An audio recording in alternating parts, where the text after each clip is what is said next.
Today we are going to do a little different format. I am going to facilitate a discussion with Kay Wilson Kelly and Wilburn Pottinger. I don't see Wilburn's camera open yet, but I know that he is on.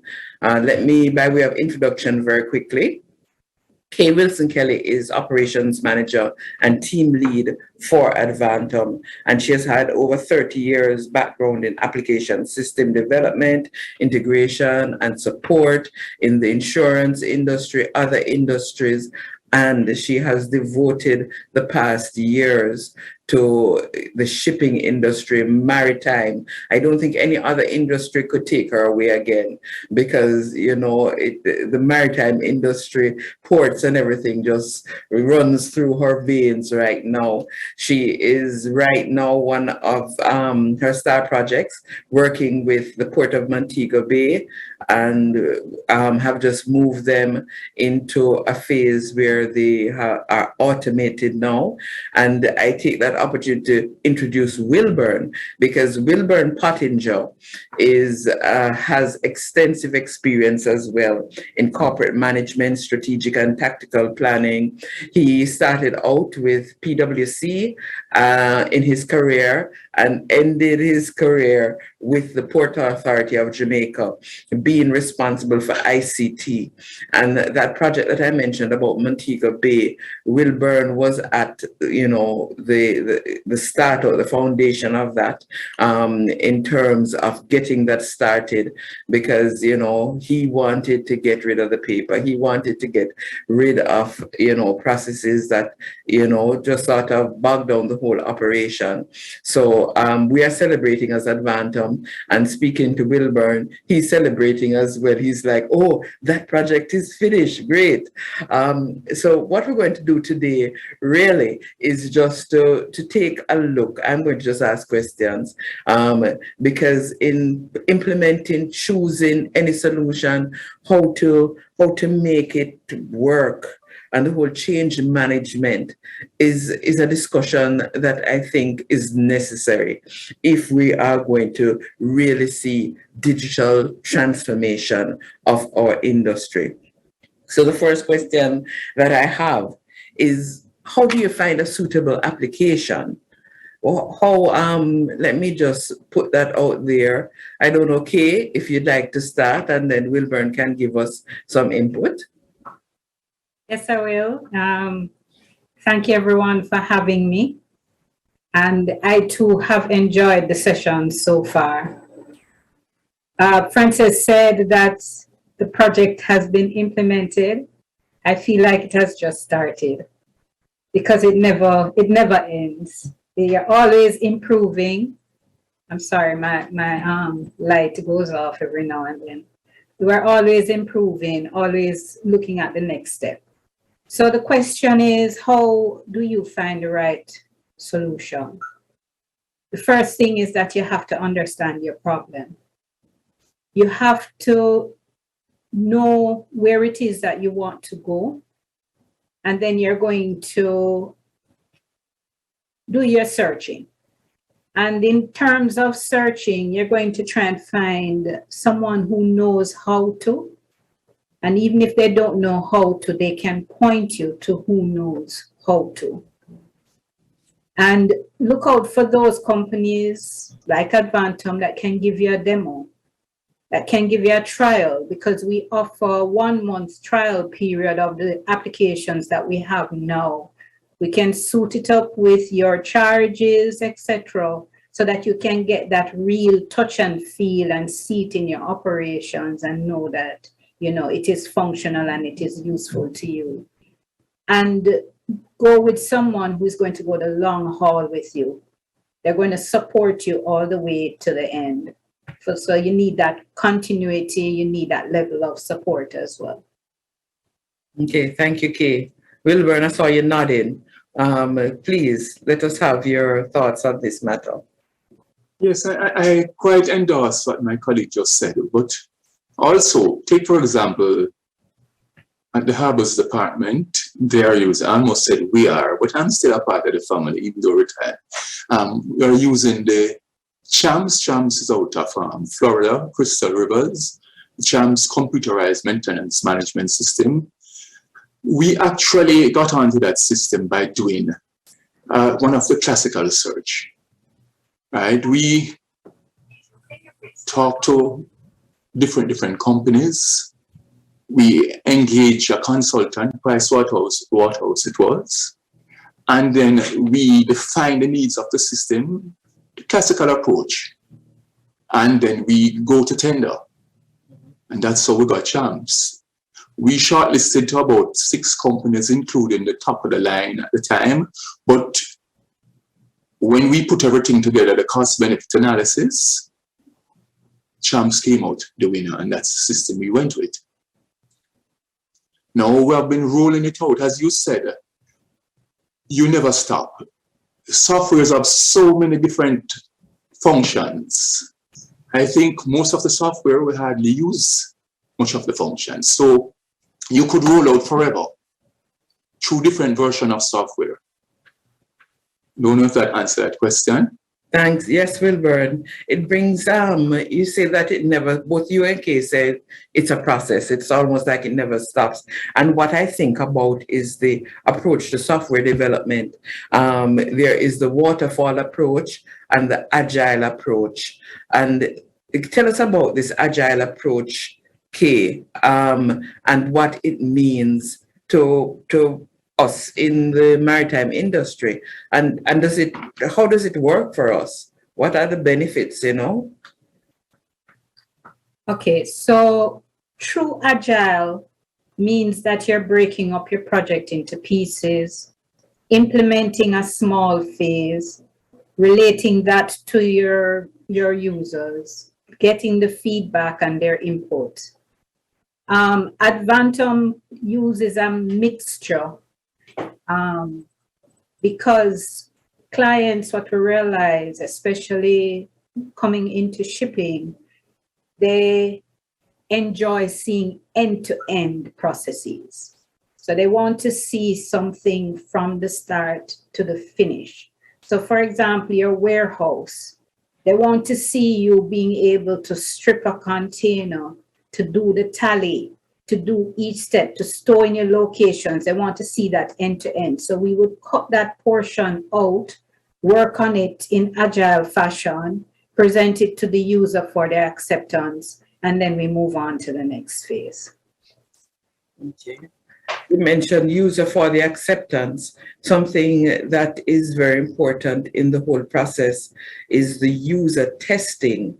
But when you're running an operation, you have X amount of staff, you know, full running, you know, they can't add one more thing to their plate. User testing usually gets a little sidetracked.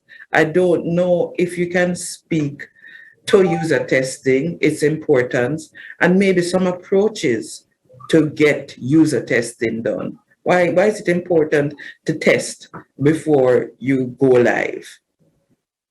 Right, so typically for software development, you have 3 modes of testing. So your developer does their first set. Then you have quality assurance. So your vendor would be doing quality assurance testing based on the requirements that they are supposed to satisfy. But what is essential is that the user must say yes. The user must say, this is what I want, this is what I expect to happen. So it is a critical phase. A lot of times it is circumvented. But one of the processes that we encourage, one of our change management processes, is that you have a test environment as a client, and we put the changes there first. You go through the rigors of those testing. So we put on similar data that you're accustomed to see, etc. And you sign off on that. It protects you. It protects the developer at the end of the day. Because you would have gone through, you'd have seen things that your quality assurance person doesn't see. You're in the business. You're familiar. So you can use that example and come back to us and say, you know, can we get this altered? This is the better step, etc. So it's a collaborative approach that helps us to deliver the right product to you. Wilburn, Kay, thank you, has mentioned the test environment, but I wanted to speak a bit about the change management, because we know that change is sometimes difficult. You were involved in so many different projects, at the Port Authority. How do you successfully implement solutions when there's sort of a resistance to change? How do you deal with that? It's really a challenge, as was indicated earlier. I think it all starts with the involvement from the inception, from even conceptualize the project, start getting the users involved. And you have to identify the key users in the various areas. Because it's not just the users in the users department, because you have indirect users. Take, for example, it's a port system port system. You'll have the finance department, you'll have the purchasing department, you'll have all the various departments. So from inception, what we did, we include all the key stakeholders. And in terms of the stakeholders, you have to ensure from the respective areas, you select the right persons. Because when all is said and done, the success of your project is really dependent on the people. Mm-hmm. Right? You can there are many good systems out there. Right? But not every system is the best for your organization. Many good systems, yes. Right? So depending on the top, let's say the medium size, maybe an Oracle is not the best thing. Oracle may be seen as the best out there and may well qualify as the best, or another software. But for medium size and small entities, you need to look at like the Champs, the ADVANTUMs, and companies like those. And you work with all the stakeholders, the developer or the supplier, and all the senior executive, the IT department, all the various user department. Select a team with key individuals who have influence in the various areas. And they start from there. Again, we took a classical approach. We start with a project plan, right? And even more than a year before we actually started the project, because all of this comes from all our implementation, most I should say, because they are emergency implementations. It came from the previous year planning. So like from the previous year, September, we have consultation with the stakeholders. What do you want, right? Then we dovetail that into the budget process. We have a budget, then you go out there now. And if you're going to use an existing software, then you go through your process of your preliminaries to say, is this existing software good enough? Or you might have to go outside. But you're always involved. It's critical how you select those individuals. I cannot look in your organization and say, it must be A or B. But for sure, what we have done, and what I've insisted is that for each project, the project manager should be from the key user department. So my role, our IT role, would be like the project director. Of course, we work very closely. In fact, sometimes we're wondering if we are not the project managers. But that's the approach we take to get the users to own the project. If they don't own the project, I almost guarantee it's going to fail. I agree with Mr. Pottinger wholeheartedly, Francis. And if I may, I'd just like to also extend to that set of shareholders who are outside of the project. So, for example, with the project that we just did, I had to integrate with our PCS, our port community system. Precisely. I had to integrate with customs. I had to have some facility for the freight forwarders, so in all areas. So it's a lot of cogwheels turning and a lot of stakeholders, whether internal or external. Actually, I have a word for those internal stakeholders. I call them champions because that's what they are. They push the project. They help you to push the project. They help you to carry it along. They help you to move it along. Preparing for the go live, setting a date, going live with a project, switching over from some software, for instance, that you're so comfortable with to this new software. What would you say to the audience that we have here today, who are port managers, responsible operations managers? What would you say to them? How can you make that process smooth? I think the first thing is to realize that you're going to get resistance. You are. So no matter how good you go, you're going to get some resistance. But you need to be prepared to deal with those persons. And going back to the user acceptance testing, if you get those core persons, you train them and you get them involved so they know what is to come. They give their input with what is to come. And you'll get a better buy-in. Some of it is going to be culture change, because they're going to come back to you and they're going to tell you, I'm accustomed to doing it this way. But you need to show them the benefits of doing it the new way, how it is going to progress, how it is going to let your process even easier, let your work easier. You say work smarter, not longer. And you instill that in them, getting them prepared and ready for this go live. And it's practice. So that user acceptance testing phase as well too helps them to practice. You may have to do some parallel work, meaning the two systems going, that you have to be very mindful of your staff in terms of burnout, in terms of managing their expectations if you're going to run a parallel, because they're now doing two systems. So you're going to get some of them who may be a little irritable from time, but it's something that you prepare for from before. You talk to them from before, you engage them from before to carry through this process of implementation. Okay, thanks. Wilburn? Yeah, quite so. I agree. And you really need to ensure that as part of the planning process, you look at the resources that are available. Because sometimes, even with the best effort, you may really be stressing, demanding too much. So sometimes you might have to bring in external resources to assist, not to take over the project, but to assist. All right, and the external resources could be from outside of the company or could be from other departments. Okay, so those are some of the things they need to do in terms of the go live.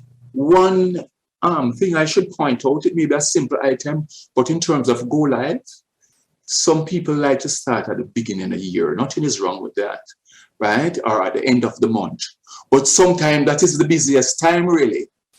So you don't want to start that time. Maybe you should start mid-year or the mid-month when it is the slower period. Things like those. And again, I can't overemphasize the need to select the right individuals for the team. Mm-hmm. So this might be a little backward, but after all that you have shared, why is it so important to automate? I have an experience here where we have some freight forwarders, for instance. We have the PCS has been introduced. There are solutions that we have solutions that they can upload information seamlessly. But then getting their team to use those solutions, they just rely on Excel instead. Why is it so important to automate? Precisely, it's very important, really and truly. I don't know why it's so difficult to convince people of the need to automate, because Excel is really like an island to itself. Each person have their own version of Excel, right? And the sort of integration that you would want out of a system, you don't get it. When you automate, you save so much. Take, for example, okay, the CHAMP system I mentioned earlier. Just yesterday, because of this presentation, this seminar today, our panel discussion, I should say, I spoke to the project manager for the Harbours Department. He was a project manager. He's still a key technical manager at the Harbours Department. And having automated the system, he said to me, whenever now he's in a meeting now, and they ask for something, by the time they finish asking, the answer is there. Or he's well on his way to the answer. Before you spend days, maybe even weeks trying to extract information. Some of information you have to even recreate because you just don't have it, because you did not automate properly. So it's really automation. And I mean, I cannot fathom a world today without automation. Any company that has not automated, unless it's a very, very simple company, is asking for major problems and efficiencies and inefficiencies, I should say. Okay. You know, Frances, I see the port, for example, get information real time. Precisely. They're at a gate and they can gate out the goods, and someone in the office can see that on the system immediately. They can discharge a container from off a vessel, and you can see that information. Someone else can see that information immediately. In this case of the port as well too, every morning, someone runs some extracts and presents dashboards for the different parts of the operation. So you can know how many gate passes were done, how many persons had registered yesterday, because we have a registration module as well. We can tell how many persons were served. We can find the items. So when you discharge a container, you can do your stripping process, your tally process, and you can know immediately once you put that item on a shelf, you know exactly where it is. Automation helps that. Automation helps you to go real time. It gives you the information quickly so that you know what you have to do. There was some discussion earlier, and I'm sure there's going to be more about data and capturing data. Darren, you had mentioned how we have to, in terms of the ports, how important it is to capture the data at the end of the day, insist that, the team members do X, Y, and Z. And when I heard you say that, I said, with the proper solution, your data is being captured as you go through the day. You need to have a solution where you can just pull the information at the end of the day with reports that you have set up or reports that, have come with a solution. So in terms of automation, that is closely connected to the need for gathering data to inform decisions. I have a question that is in the chat, and please put, I don't know if we have any questions coming out of this, but one question is, or request is, can you speak about the correlation between your business processes and software selection? I don't know who should go first, but in my day-to-day discussions with Frances, she knows that I sing on business process. Business process, business process. So even in terms of you choosing a software, you document your business process so that you know what it is you do now. You will go hunting for your applications. But what I would encourage you though, is don't limit the application because your business process says ABC. Look on the application and see how you can change that business process and enhance whatever it is you do to now do it XYZ, because XYZ is more efficient than ABC. So when you're doing that software selection, you go open-minded that you may not see it going exactly how you do it now, how you practice now. But go with the expectation that I'm going to see what is out there, and I'm going to learn, and I'm going to see how I can change what I do to better satisfy my customers out there. So at the end of the process, you're going to rewrite your business processes to satisfy your new application, your new implementation. So that is another exercise too that you're going to do even before you go live, where you go back through your business processes. Remember too, for most organizations, auditors review your processes. They make sure you're doing what you say you set out to do. So you have to go through now, document all of that. It's something that I've instructed the port to do. Go through, document your processes, which they have, so that you now match back with the application that you're now using. Yeah, and I endorse that too. It's a very critical element of the implementation process and the change management. You actually, and it's an iterative process too, because yes, having documented the business process, or you have to go back to the users, the various stakeholders, and ensure that you have done the documentation for the existing business process properly. Then you're going to review, identify duplication. Sorry, they were noise in the background. The duplications, identify processes which could be speeded up, and so on. During the test also, you'd have seen how the system functions and operate, and you would be using the system in the test environment to test to see if the new processes will work. Yes. Thank you. Thank you very much for weighing in on that topic. I don't know if there are any questions that, other persons may have.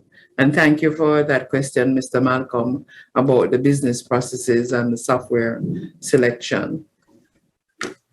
Excellent. Francis, we want to thank you so much for a wonderful presentation. You continue to be a friend and a supporter of PMAC.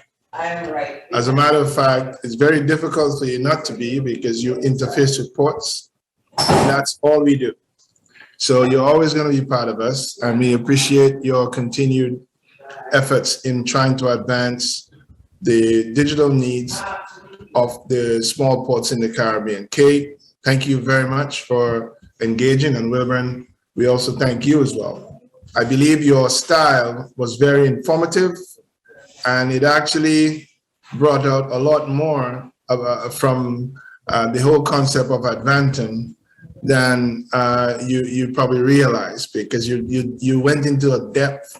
It's a very good strategy. You showed a depth, you showed concern, you showed industry knowledge, you showed that you understood process, and you were solution oriented as well in resolving a lot of these things. I want to thank you again, and if there are members who have any questions, queries about this, or questions regarding this presentation, you can reach out to Glenn again, and Glenn can put you in touch with ADVANTUM. ADVANTUM does provide digital solutions for some of our ports, and for those who engage ADVANTUM, we are happy that you are doing so, and those of us who maybe on the borderline or looking at it, take a look and see if there are some fits for what they offer.